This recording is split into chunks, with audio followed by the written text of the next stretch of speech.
Жапжашыл талаалар аз-аздан саргая түшүп, алтын күз дыйкандар үчүн берекесин чачкан кез. Албетте бул мезгилди тээ жаздан бери күткөндөр канча. Дыйкандар талаадагы түшүмдөрүн жыйнап, күндүн ысыгына карабай, каражанын карчыруп иштеп аткан чагы. Өзгөн шаарынын тургуну Абдуталип Момунжанов 30 жылдан бери шал эгип, анын артынан үй бүлөсүн багып келет. Айтымында жакшы күрүч жеш оңой эмес. Эми биз али үйрөнүп калганбыз да.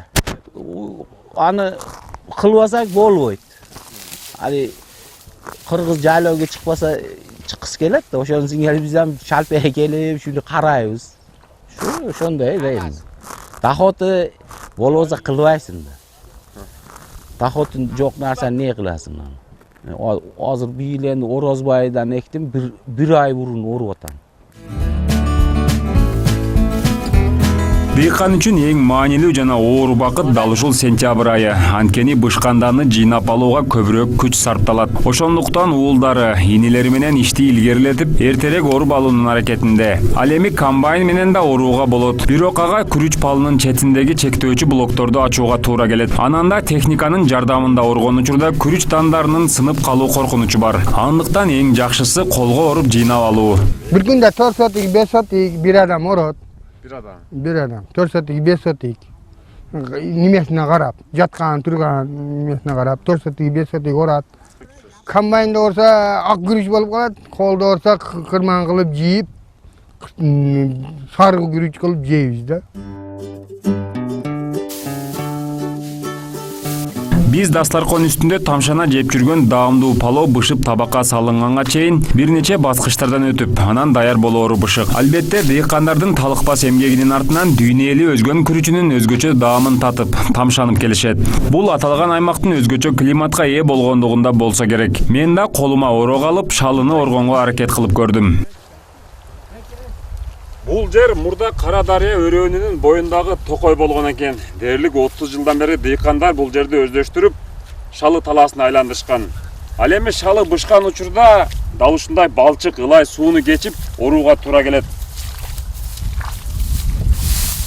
Шалы жакшы бышкан кезинде дал ушинтип жыгылып жатып калат экен, анткени мындагы үрөөн күрүчү көп болуп оор болгондуктан мунун паясы көтөрө албай жыгылып калат. Дал ушундай абалда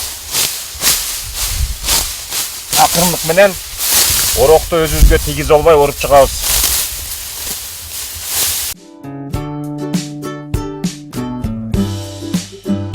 Райондун элинин айрым бөлүгү дал ушул күрүч менен тирилик кылып күн өткөрүшөт. Учурда Өзгөн району боюнча жалпы күрүч шалысынын 15% жыйналып бүткөн. Акыркы кездерде Кыргызстанда брендке айланган Өзгөн күрүчүнүн атын жамынып, башка аймакта өндүрүлгөн күрүчтөрдү кызыл түскө боеп сатып жаткандар пайда болгон. Базарга өткөрүш үчүн Өзгөн күрүчүнүн жана ак жыбазга салганда бир кичине бир аркыл жана ыраңдар, краскалар кошулуп кетип атат.